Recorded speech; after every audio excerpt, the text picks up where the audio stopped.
While everyone in crypto is busy arguing about meme coins and refreshing prediction markets, something way is bigger happening quietly in the background. The biggest financial institution on the planet, BlackRock, JPMorgan, Franklin Templeton, are moving trillions of dollars of real-world assets onto blockchains. Not Bitcoin, not some new token. Actual treasury bonds, actual gold, actual real estate and stocks. Taking the traditional financial system and rebuilding it on crypto rails, and almost nobody who isn't deep in this stuff is paying attention. It's called real-world asset tokenization, or RWA for short. And I genuinely think it might be the most important thing happening in crypto right now, more important than the loud stuff. So today I'm gonna explain exactly what it is, why Wall Street suddenly cares, how you can get exposure,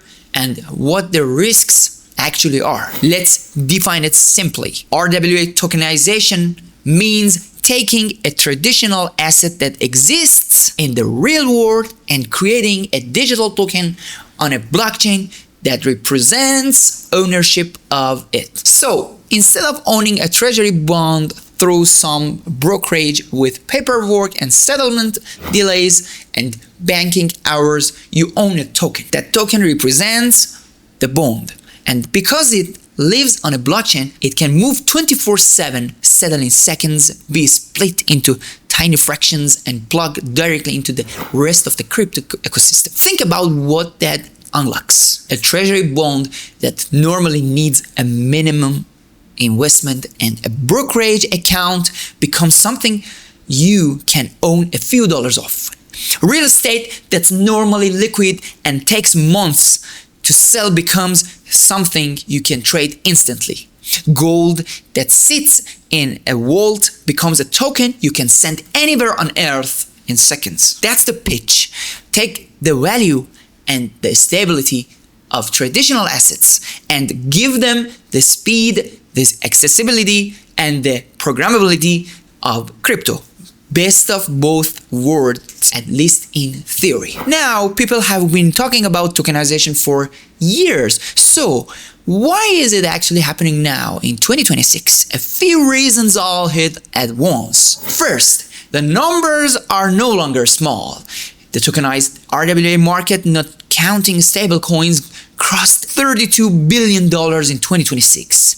It more than tripled in a single year. When stable coins are included, the broader tokenized asset market is over 300 billion. This stopped being a science experiment that became a real market. Second, the regulators got clearer. Early in 2026, the SEC put out guidance basically confirming that tokenized assets can be treated as securities when they issued properly. That clarity is what institutions were waiting for. They don't move trillions into a legal gray zone. Once the rules got clearer, the floodgates started opening. Third, and this is the big one, the biggest player in the world showed up when BlackRock, with $10 trillion under management, launches an on-chain fund and grows it past $2.5 billion that sends a signal to all of traditional finance that this is real.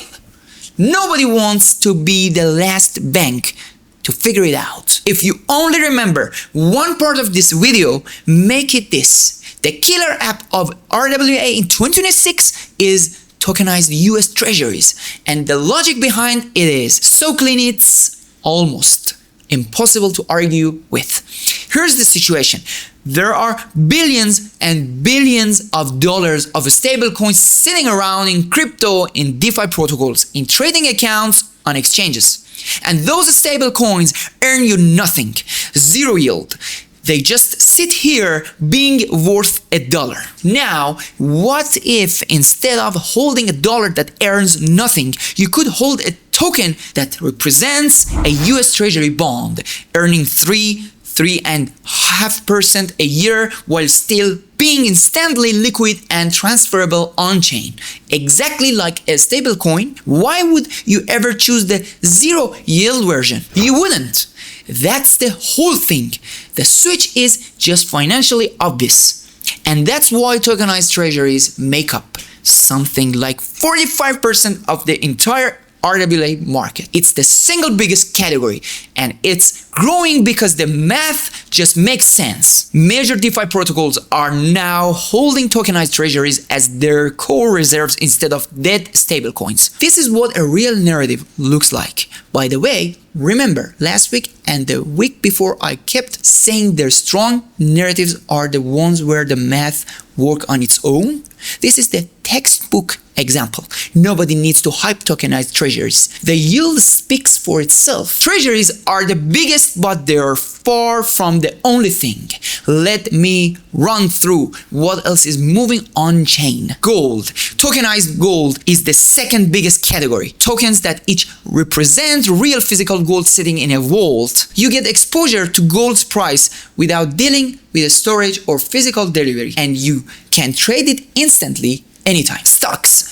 Tokenized equities are the fastest growing new category. Imagine owning a token that tracks Tesla or Nvidia or Apple tradable 24/7 around the world without a traditional brokerage. That's starting to become real, and it's a huge deal for people in countries that can't easily access US stock markets. And then private credit, real estate, money market funds, even tokenized commodities. Basically, anyone with a balance sheet is looking at whether they can put it on-chain. The estimates for where this goes are staggering. Some analysts at McKinsey project the market hits $2 to $4 trillion by 2030.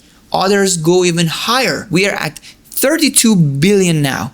The runaway is enormous. So why does Wall Street actually care? It's not because they suddenly love crypto. It's way more practical than that. For institutions, the appeal is efficiency. The traditional financial system is slow and expensive under the hood. Settlements take days. It only runs during business hours. There are layers of middlemen all taking a cut. Tokenization strips a lot of that away. Instant settlement, 24/7 markets, fewer intermediaries, programmable money that can do things automatically. BlackRock's whole farming is interesting. They've basically said the ETF era, when crypto got Bitcoin and Ethereum ETFs, was just at the entry point. The real prize is tokenization, moving the actual machinery of finance onto these rails. They see it as the next evolution of market structure, not a crypto side bet. And here's a feedback loop that's emerging that I find fascinating. Institutional grade RWA tokens are starting to be used as a collateral in DeFi lending. So you get traditional stable capital flowing into crypto's infrastructure, which stabilize the often crazy crypto markets, while crypto gives traditional finance the efficiency it's always lacked. The two worlds are merging.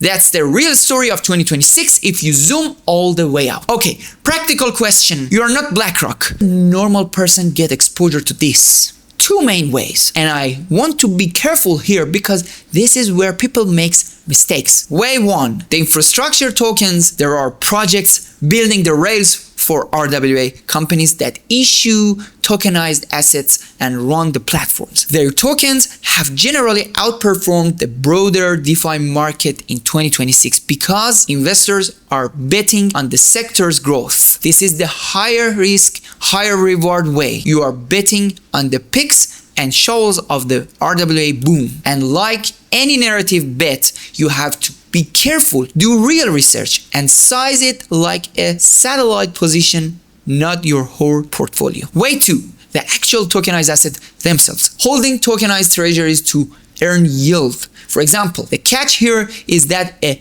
lot of these institutional products have high minimums or are restricted to qualified investors right now, especially the BlackRock tier stuff. The retail-friendly versions are growing, but you have to check what's actually available and legal in your region. My honest guidance for most people watching this, the RWA story is more useful to understand than to aggressively bet on right now. Knowing this trend exists help you understand where the whole market is going. Whether you take a position is a separate, careful decision. Don't ape into a RWA token just because I made a video about the sector. Now the risks, because RWA is not free money and there are some specific catches here. Risk 1, counterparty risk. When you hold a token that represents a treasury bond, you are trusting that the company that issued the token actually holds the bond. That's a real-world institution you have to trust. The blockchain doesn't magically guarantee the asset exists. It just tracks the token. If the issuer is dishonest or goes under, the token behind it can become worthless. Risk 2, regulatory risk. This whole sector depends on regulators continuing to play nice. The rules got clearer in 2026, but they can change. A regulatory crackdown in a major jurisdiction could freeze parts of this market. Risk 3, smart contract risk. Same as all to DeFi. These tokens live in smart contracts, and smart contracts can have bugs that get exploited. The institutional grade stuff is heavily audited, but heavily audited is not impossible to hack. Risk 4, the dashboard trap. A lot of RWA projects look amazing in their metrics, big numbers, impressive partnerships, but have weak actual revenue. Remember the rule from the narratives video, don't confuse a strong story with a strong business. Some of these will look strong, quietly be hollow. So where does this go? Let me zoom out for a second. If the optimistic projections are even half right, we are looking at trillions of dollars of traditional assets moving on-chain over the next several years that fundamentally changes what crypto is.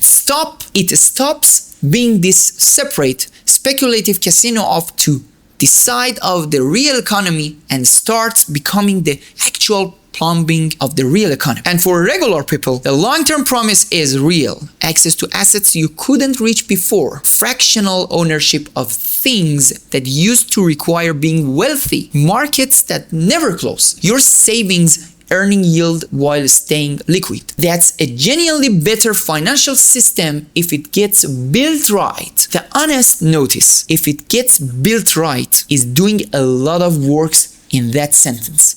We are early. There will be failures, scams, blow-ups along the way, but the direction is clear, and the biggest, most conservative institutions in the world are betting it's real. That's worth paying attention to, even if you don't put $1 in. That's RWA, the quiet revolution. Wall Street moving the real financial system onto crypto rails, one tokenized treasury at a time, less flashy than the rest of crypto, possibly more important than all of it. Next week, I want to bring everything back down to earth with a topic that never goes out of style, the Bitcoin cycle and the market psychology that traps almost everyone. We will talk about why people buy at the top and sell at the bottom, where we might be in the current cycle, and how to not be the person who gets wrecked by their own emotions. Subscribe, and I will see you there.